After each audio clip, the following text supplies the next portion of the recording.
You know, it's funny. I'm sure a number of you guys saw me yesterday at the hotel.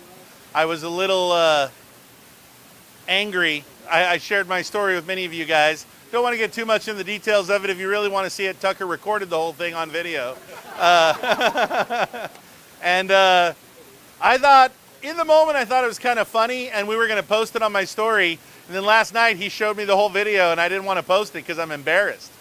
I'm embarrassed because I got angry. And why did I get angry? I got angry because my just dessert was not met. My just dessert is that the elevator comes to the floor and picks me up and takes me where I need to go.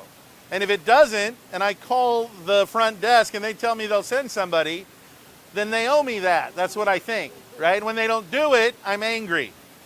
And I was pretty embarrassed watching those videos, especially when Tucker said, we could have walked down one floor and just caught the elevator there. Something that never once for a second occurred to me.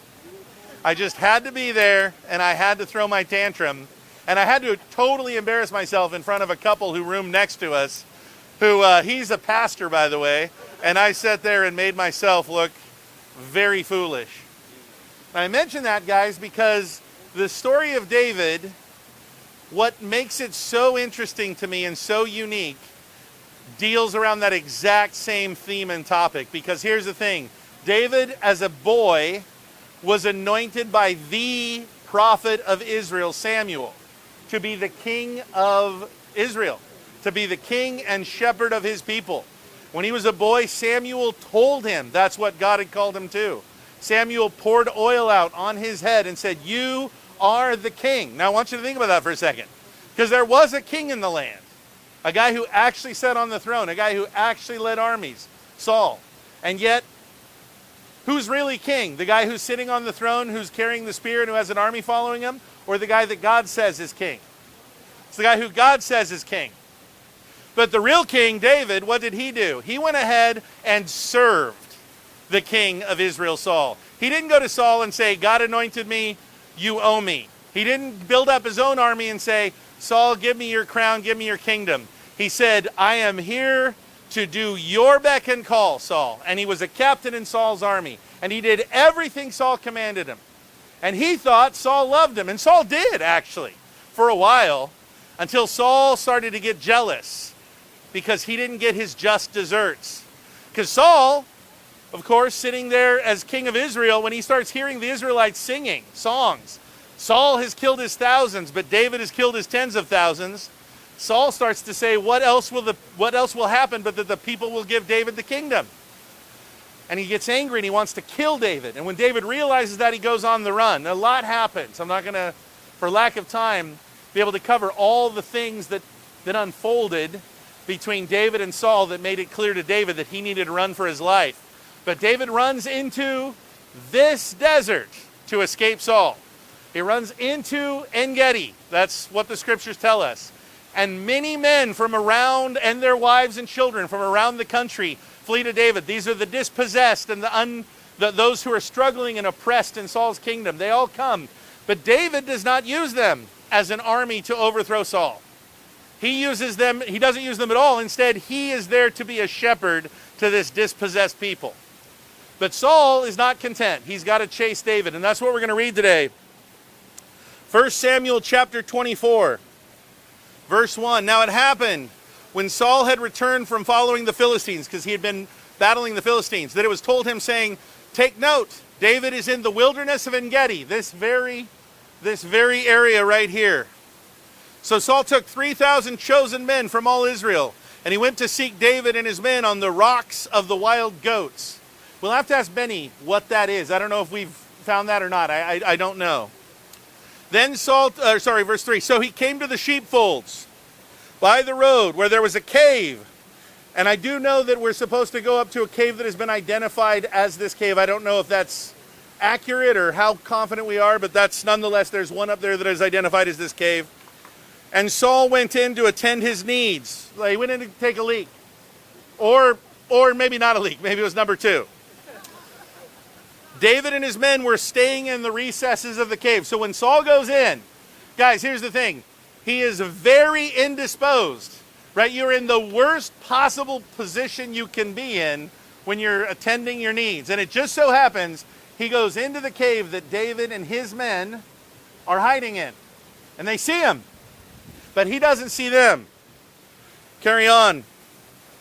Then the men of David said to him, "This is the day which the Lord said to you, Behold, I will deliver your enemy into your hand, that you may do to him as it seems good to you." Guys, do you understand what happens here? The men say, this is it. God promised you would be king. Here's your opportunity. And guys, who wouldn't have seen it that way?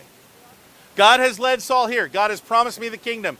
He's seeking after my life. I have every just right to go and kill the man. In every way, I'm right to kill this man. What does he do instead? Now it happened afterwards, verse 4. Then the men, after that, "Behold, I will deliver your enemy into your hand." And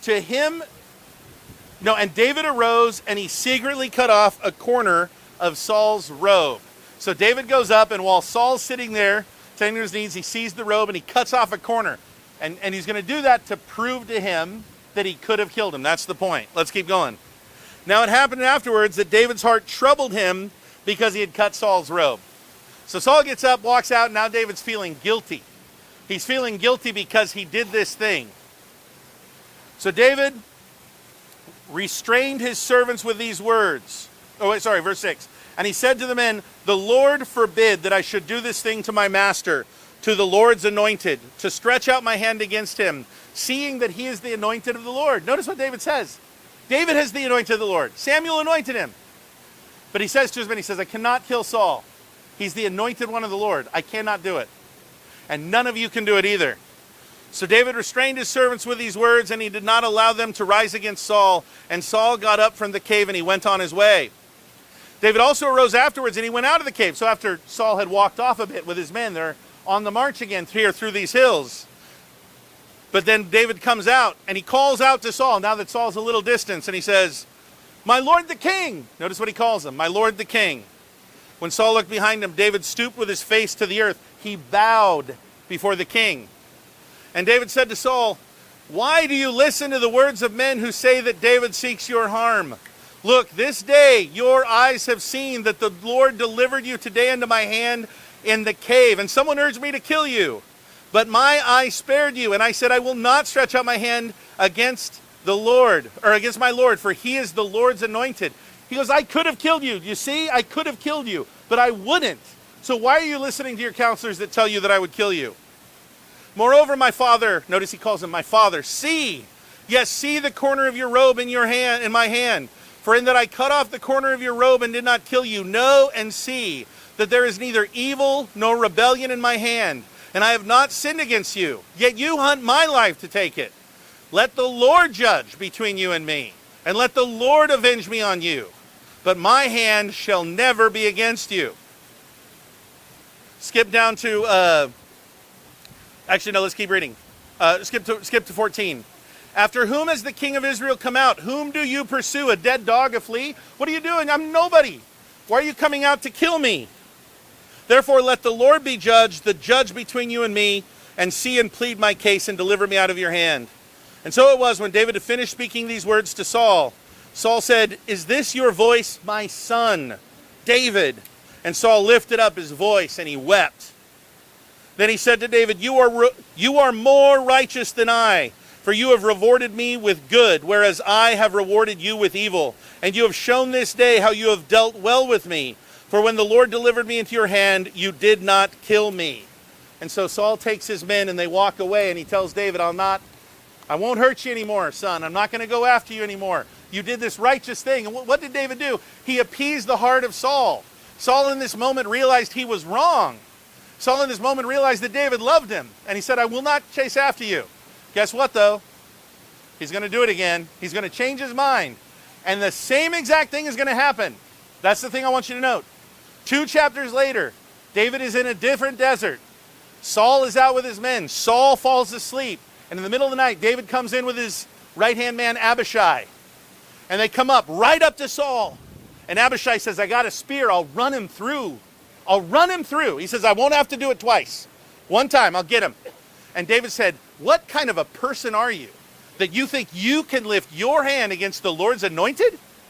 Instead, he took Saul's spear and a jug of water, and they walk out. And the next morning, when Saul wakes up, David shouts at Saul's general, Abner. He says, Abner, you are a loser, because I could have killed your master. If I was defending him, there's no way a guy would have got close to his master. You're the worst.